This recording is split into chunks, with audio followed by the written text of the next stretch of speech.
नमस्ते मित्रों, कथानिधि चैनल पर आपका बहुत बहुत स्वागत है। हमारी आज की कहानी है हिंदी साहित्य के प्रतिष्ठित लेखक भीष्म साहनी की कहानी।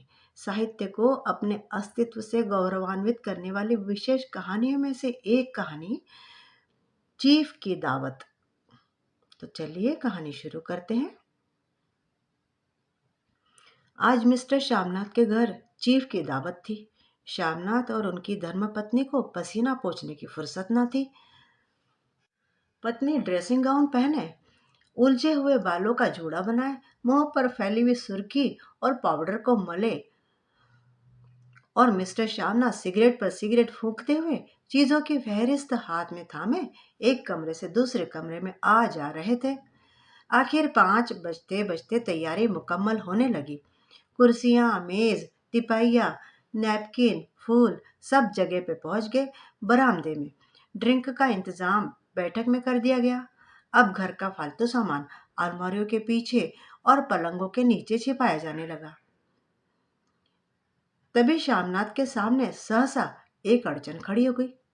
माँ का क्या होगा? इस बात की ओर न उनका और न उनकी कुशल गृहिणी का ही ध्यान गया था। मिस्टर श्यामनाथ श्रीमती जी की ओर घूमकर अंग्रेजी में बोले, माँ का क्या होगा? श्रीमती काम करते करते एकदम ठहर गई और थोड़ी देर तक सोचने के बाद बोली, इन्हें पिछवाड़े इनकी सहेली के घर भेज देंगे। रात भर बेशक वहीं रहे, कल आ जाए। श्यामनाथ सिगरेट मुंह में रखे सिकुड़ी आंखों से श्रीमती जी के चेहरे की ओर देखते हुए पल भर सोचते रहे। फिर सिर हिलाकर बोले, नहीं, मैं नहीं चाहता कि उस बुढ़िया का आना जाना यहाँ फिर से शुरू हो। पहले ही तो बड़ी मुश्किल से बंद किया था। माँ से कहे कि जल्दी ही खाना खा के शाम को ही अपने कमरे में चली जाए। मेहमान कहीं 8 बजे आएंगे, इससे पहले ही अपने काम से निपट ले। सुझाव ठीक था, दोनों को पसंद भी आ गया। मगर फिर सहसा ही श्रीमती जी बोल उठी, जो वह सो गई और नींद में खर्राटे लेने लगी। तो साथ ही तो बरामदा है जहां लोग खाना खाएंगे। तो इन्हें कह देंगे कि अंदर से दरवाजा बंद कर ले, मैं बाहर से ताला लगा दूंगा। या माँ से कह देता हूँ कि अंदर जाकर सोए नहीं, बैठी रहे, और क्या। और जो सो गई तो डिनर का क्या मालूम कब तक चले। 11-11 बजे तक तो तुम ड्रिंक ही करते रहते हो। श्यामनाथ कुछ खींच उठे, हाथ झटकते हुए बोले, अच्छी भली यह भाई के पास जा रही थी, तुमने यूं ही खुद अच्छा बनने के लिए बीच में टांग अड़ा दी। वाह, तुम माँ और बेटी की बातों में मैं क्यों बुरी बनूं? तुम जानो और वो जाने। मिस्टर श्यामनाथ चुप रहे। यह मौका बहस का तो न था, समस्या का हल ढूंढने का था। उन्होंने घूमकर माँ की कोठरी की ओर देखा। कोठरी का दरवाजा बरामदे में खुलता था। बरामदे की ओर देखते हुए झट से बोले, मैंने सोच लिया है। और उन्हें कदमों से माँ की कोठरी के बाहर जाकर खड़े हो गए। माँ दीवार के साथ एक चौकी पर बैठी दुपट्टे में सिर मुंह लपेटे माला जप रही थी। सुबह से तैयारी होती हुई देखते हुए माँ का भी दिल धड़क रहा था। बेटे के दफ्तर का बड़ा साहब घर पर आ रहा है, सारा काम सुबीते से चल जाए। माँ, आज तुम खाना जल्दी खा लेना, मेहमान लोग 7:30 बजे आ जाएंगे। माँ ने धीरे से मुंह पर से दुपट्टा हटाया और बेटे को देखते हुए बोली, आज मुझे खाना नहीं खाना है। बेटा, तुम तो जानते हो मांस मछली बने तो मैं कुछ नहीं खाती। जैसे भी हो, अपने काम से जल्दी निपट लेना। अच्छा बेटा। और माँ, हम लोग पहले बैठक में बैठेंगे, उतनी देर तुम यहाँ बरामदे में बैठ लेना। फिर जब हम यहाँ आ जाए तो तुम गुसल खाने के रास्ते से बैठक में चली जाना। माँ अवाक बेटे का चेहरा देखने लगी। फिर धीरे से बोली, अच्छा बेटा। और माँ, आज जल्दी सो नहीं जाना, तुम्हारे खर्राटों की आवाज दूर दूर तक जाती है। माँ लज्जित सी आवाज में बोली, क्या करूं बेटा, मेरे बस की बात नहीं है ना। जब से बीमारी से उठी हूं, नाक से सांस नहीं ले सकती। मिस्टर श्यामनाथ ने इंतजाम तो कर दिया, फिर भी उनकी उधेड़बुन खत्म नहीं हुई थी। जो चीफ अचानक उधर आ निकला तो 8-10 मेहमान होंगे, देसी अफसर, उनकी स्त्रियां होंगी। कोई भी गुसल खाने की तरफ जा सकता है। क्षोभ और क्रोध में वह झुंझलाने लगे। एक कुर्सी को उठाकर बरामदे में कोठरी के बाहर रखते हुए बोले, आओ माँ, इस पर जरा बैठो तो। माँ माला संभालती पल्ला ठीक करती उठी और धीरे से कुर्सी पर आकर बैठ गई। यूं नहीं माँ, टांगे ऊपर चढ़ाकर नहीं बैठते, ये खाट थोड़े ना है। माँ ने टांगे नीचे उतार ली। और खुदा के वास्ते नंगे पाँव नहीं घूमना, नहीं वह खड़ाऊ पहनकर सामने आना। किसी दिन तुम्हारी यह खड़ाऊ उठाकर मैं बाहर फेंक दूंगा। माँ चुप ही रही। कपड़े कौन से पहनोगी माँ? जो है वही पहनूंगी बेटा, जो कहो पहन लो। मिस्टर श्यामनाथ सिगरेट मुंह में रखे, फिर अधखुली आंखों से माँ की ओर देखने लगे और माँ के कपड़ों की सोचने लगे। श्यामनाथ हर बात में तरतीब चाहते थे। घर का सब संचालन उनके अपने हाथ में था। खूंटियां कमरों में कहाँ लगाई जाए, बिस्तर कहाँ पर बिछे, किस रंग के पर्दे लगाए जाए, श्रीमती जी कौन सी साड़ी पहने, मेज किस साइज की हो, श्यामनाथ को ही सबकी चिंता थी।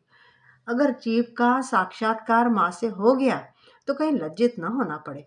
माँ को सिर से पांव तक देखते हुए बोले, तुम सफेद कमीज और सफेद सलवार पहन लो। माँ, पहन क्या हो तो जरा देखो।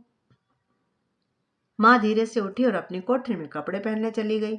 यह माँ का झमेला ही रहेगा। उन्होंने फिर अंग्रेजी में अपनी स्त्री से कहा, कोई ढंग की बात हो तो भी कोई कहे, अगर कहीं कोई उल्टी सीधी बात हो गई, चीफ को बुरा लगा तो सारा मजा जाता रहेगा। माँ सफेद कमीज और सफेद सलवार पहनकर बाहर निकली। छोटा सा कद, सफेद कपड़ों में लिपटा छोटा सा सूखा हुआ शरीर, धुंधली आंखें, केवल सिर के आधे झड़े हुए बाल पल्ले की ओट में छिप पाए थे। पहले से कुछ ही कम कुरूप नजर आ रही थी। चलो ठीक है, कोई चूड़ियां वुड़ियां हो तो वो भी पहन लो, कोई हर्ज नहीं। चूड़ियां कहाँ से लाओ बेटा? तुम तो जानते हो सब जेवर तुम्हारी पढ़ाई में बिक गए। यह वाक्य श्यामनाथ को तीर की तरह लगा।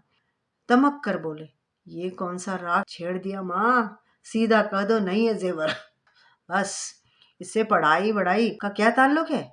जो जेवर बिका तो कुछ बनकर ही आया है, निरा लंडूरा तो नहीं लौटाया। जितना दिया था उससे दुगना ले लेना। मेरी जीभ जल जाए बेटा, तुमसे जेवर लूंगी? मेरे मुंह से तो यूं ही निकल गया, जो होते तो लाख बार पहनती। 5:30 बज चुके थे। अभी मिस्टर श्यामनाथ को खुद भी नहा धोकर तैयार होना था। श्रीमती जी कब की अपने कमरे में जा चुकी थी। श्यामनाथ जाते हुए एक बार फिर माँ को हिदायत करते गए, माँ, रोज की तरह गुमसुम बन के नहीं बैठी रहना। अगर साहब इधर आ निकले और कोई बात पूछे तो ठीक तरह से बात का जवाब दे देना। मैं न पढ़ी न लिखी बेटा, मैं क्या बात करूंगी? तुम कह देना माँ अनपढ़ है, कुछ जानती समझती नहीं, वो कुछ नहीं पूछेगा। 7 बजते बजते माँ का दिल धक धक करने लगा। अगर चीफ सामने आ गया और उसने कुछ पूछा तो वो क्या जवाब देंगी? अंग्रेज को तो दूर से ही देखकर वे घबरा उठती थी। ये तो अमरीकी है, ना मालूम क्या पूछे और मैं क्या कहूंगी।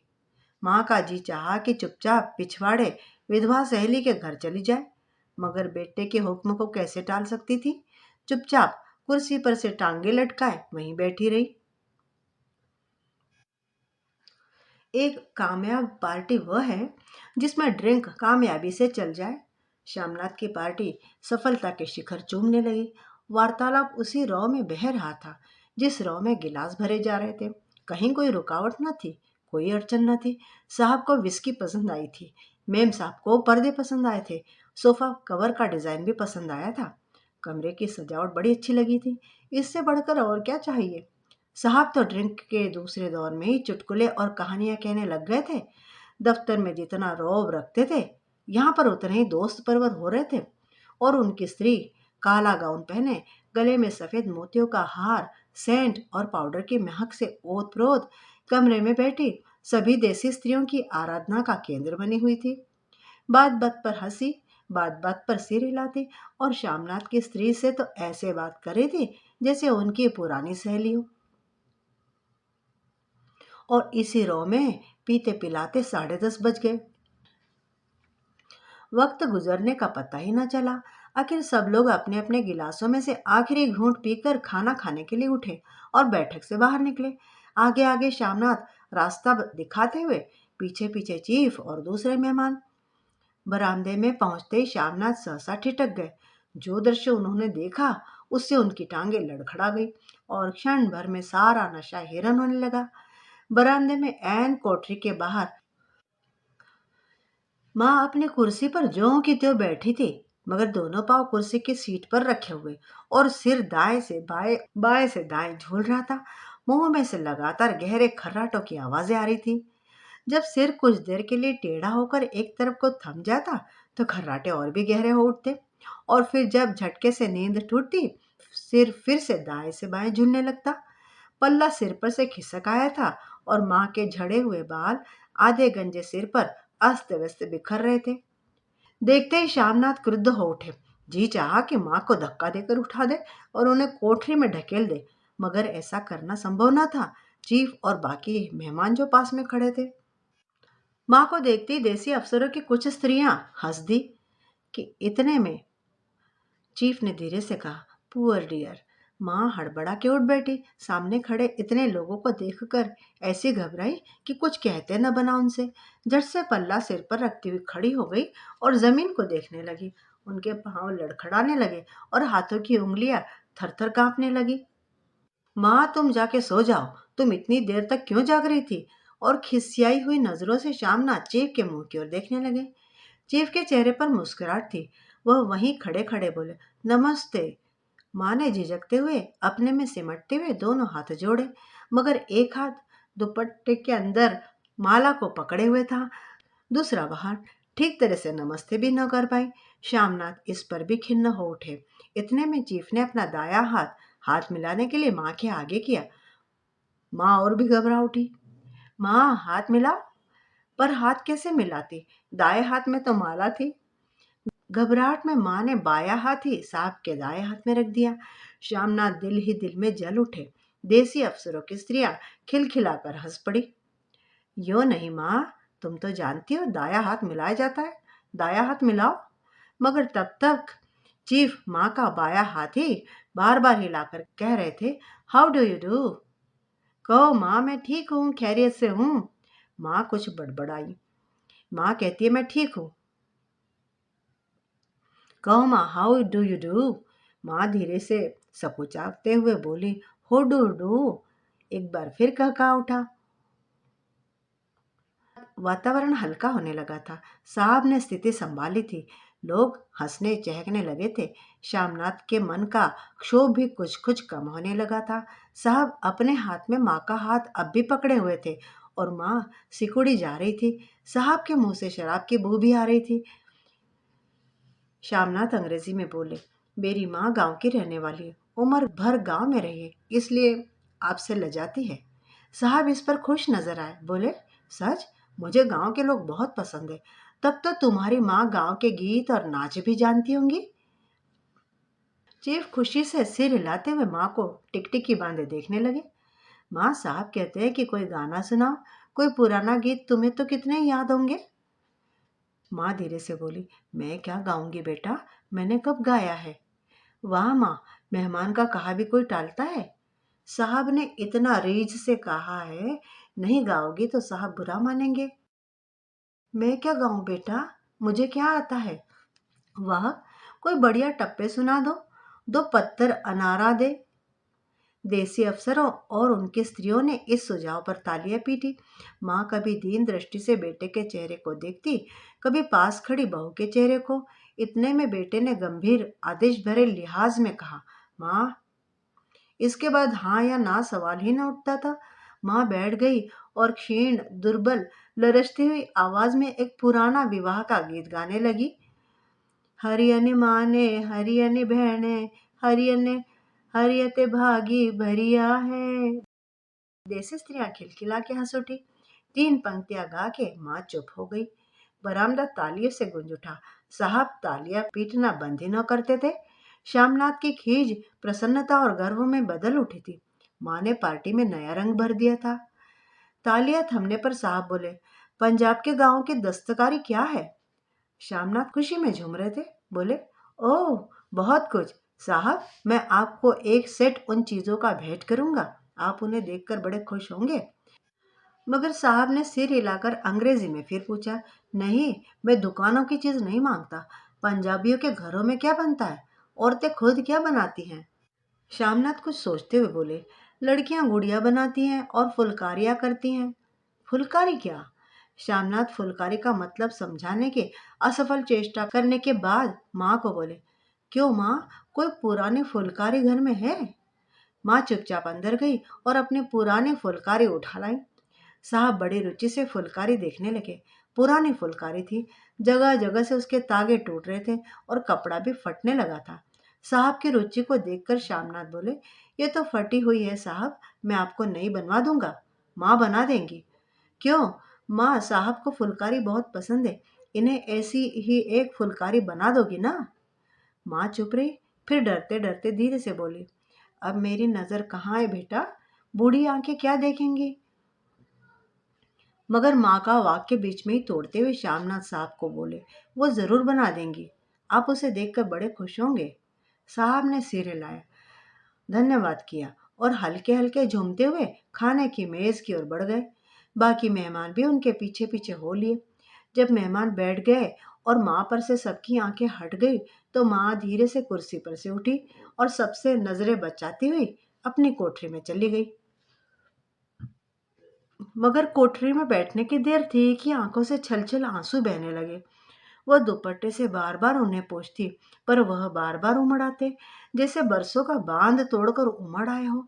माँ ने बहुतेरा दिल को समझाया, हाथ जोड़े, भगवान का नाम लिया, बेटे के चिरायु होने की प्रार्थना की, बार बार आंखें बंद की, मगर आंसू बरसात के पानी की तरह जैसे थमने में ही न आते थे।